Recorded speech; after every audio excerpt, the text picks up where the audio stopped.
Hello, my name is Manoel. I'm a PhD student at EPFL, and today I'm going to present our work, Automated Content Moderation Increases Adherence to Community Guidelines. In this paper, we investigate the causal effect of one of the most common content moderation actions carried out in online platforms like Facebook, removing and hiding comments. As you might already know, platforms like Facebook, Twitter, and YouTube have community guidelines that determine, sometimes a bit vaguely, what should and what should not be on the platform. These platforms also have automated systems that enforce these guidelines, screening millions of comments every year and intervening upon the few that they consider to be rule breaking. Most of the content deleted in online platforms are removed by these automated systems. Thus, they can prevent harm by removing rule breaking content before anyone sees it.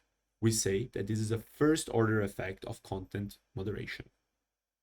Content moderation systems enforce community guidelines through a variety of interventions. Here, we will focus on a specific type of content, comments, and on two interventions, hiding comments and deleting comments. If a content gets hidden, users need to manually select CO comments in the corresponding post so that the comment is displayed and no one gets a warning. If a comment gets deleted, users receive a warning saying that their comment got deleted and giving them the possibility to appeal the decision. Facebook uses a strike system to moderate content, and deletions trigger a strike. If the deletion is someone's first strike, that is, the first time they broke the rules, they only get a warning. If it is the second time, they also get a 24-hour suspension period, in which their Facebook usage is restricted to read-only mode. In this paper, we focus on how content moderation may shape online spaces and user behavior. Specifically, we ask, are there second-order effects to content moderation? Do automated systems like the one I just talked about shape subsequent user behavior? Do they prevent conversations from derailing? Do they make users less likely to breach community guidelines? And in an ideal world, we would be able to run a large-scale experiment on this. We could assign users into treatment and control groups and measure how content moderation changes how users behave. There are challenges here, since users in the treatment and control groups could potentially interact. But more importantly, there's a big ethical issue in not providing content moderation to some users, as these systems may proactively prevent harm. Also, it is worth noting that people dislike being in this kind of experiment. LinkedIn, for example, was recently in a big controversy over a social experiment where they tested whether strong or weak ties were the ones that led to job success. So, should we give up? And I guess that since there's a paper, the answer is no. We circumvent the need for a randomized controlled trial by exploiting the way in which content moderation systems work. Let me explain that to you. There are a bunch of classifiers inside companies like Facebook scoring each and every comment you create. These classifiers are attached to intervention thresholds. If the score of a given comment crosses one of these thresholds, an intervention is triggered. In our specific case, we have two thresholds, which are depicted in the figure. Comments around these thresholds are bound to be very similar. However, they receive very different treatments.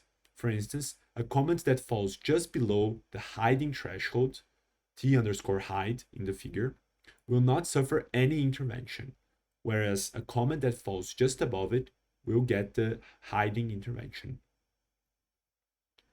In practice, our setup is slightly more complicated because the process is not deterministic. Thus, we resort to a research design named fuzzy regression discontinuity. With it, we can estimate the average treatment effect at the intervention threshold. To be precise, the local average treatment effect at the cutoff, LATEC. So the LATEC is the change in outcome, here y, right around the threshold, divided by the change of the probability of treatment, here x, also around the threshold. These two figures illustrate the numerator and the denominator of the formula. On the right, we show how the average value of one of the outcomes that we care about, the subsequent number of interventions, changes as you vary the score an initial comment received. Note that there's a sharp discontinuity around the threshold t, which is what the numerator captures.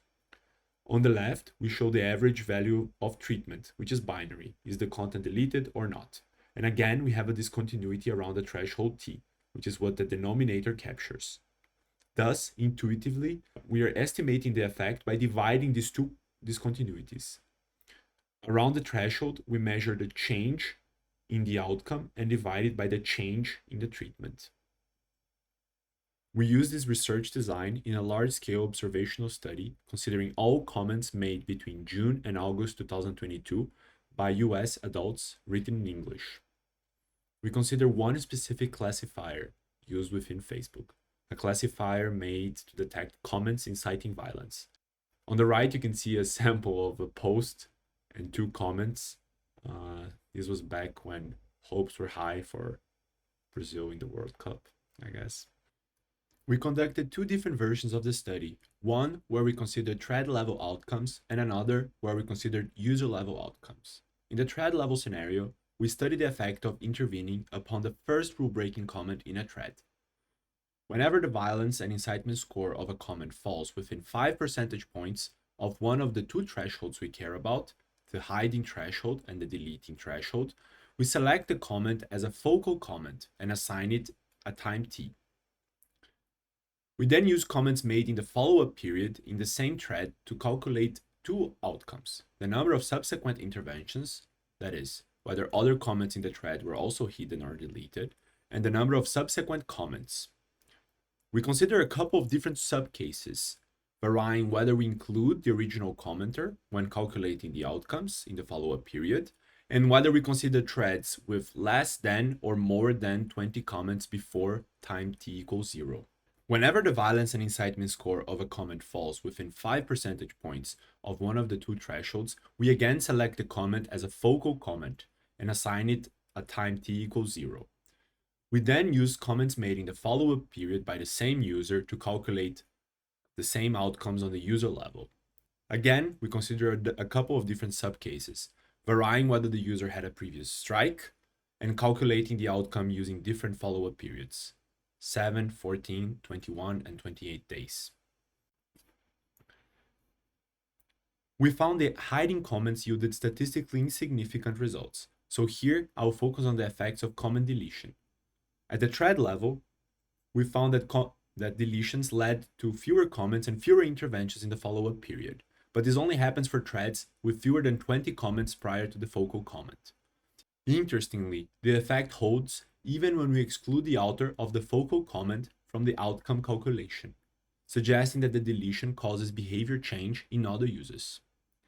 At the user level, considering users that had 0 strikes prior to the creation of the focal comments, which we name first offenders, we find that they experienced fewer subsequent interventions in the following weeks. Also, initially, these users commented less in the subsequent period, but if we consider the 28 days after the intervention, the effect of deletion in the number of subsequent comments is small and not statistically significant. Last, considering users that had prior strikes, which we call repeat offenders, the decrease in interventions in the follow-up period remains mostly significant and similar in effect size. Our paper key result is sharp. Automated content moderation increases adherence to community guidelines. We hope that this result adds nuance to the debate around content moderation, especially automated content moderation, as we find evidence that there are benefits to it, even though oftentimes it's a contentious subject. Further, we explored the mechanisms by which content moderation can enact behavior change. At the thread level, we found evidence for the contagiousness of misbehavior. Once a rule-breaking content was removed, other users produced fewer rule-breaking content. At the user level, our results suggest that deletion have a deterrent effect. Users continue to use the platform and comment more or less the same amount after 28 days, but they break the rules less. In the paper, we discuss the limitations of this analysis in great detail, but to cite the biggest one, our results apply at the threshold. Remember that we're estimating the local average treatment effect at the cutoff point.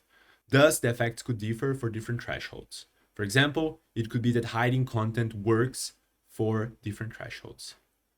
Thank you very much, and I hope you enjoy the presentation, and please reach out if you want to discuss this further.